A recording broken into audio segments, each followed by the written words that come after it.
Buenos días, bendiciones para la República Dominicana. Señores dominicanos, sigan votando por el maldito presidente del diablo, Luis Abinader.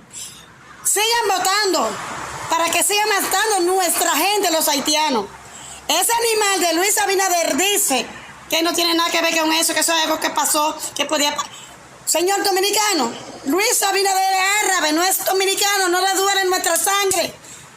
Dominicano, despierten, hay que hundir para abajo a Luis Abinader, hay que sacarlo de raíz.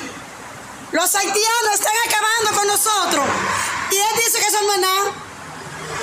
Despierten, dominicanos, despierten, ese hombre no es dominicano, no le duele nuestra sangre. Luis Abinader es árabe, porque si lo mataran a él no fuera nada, eso es nuestra gente que nos están matando. Mira ese masacre de Dajabón, maldito haitiano del diablo, maldito haitiano, ¿por qué no cogen una bomba y le explotan todo? El libanés ese, que se vaya a su maldito país.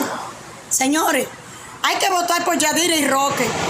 Señor dominicano, no sea mañana tarde y después no digan que no se lo dijeron. Hay que buscar a Roque para allá como presidente a Yadira, porque estos malditos presidentes de demonios no sirven ninguno.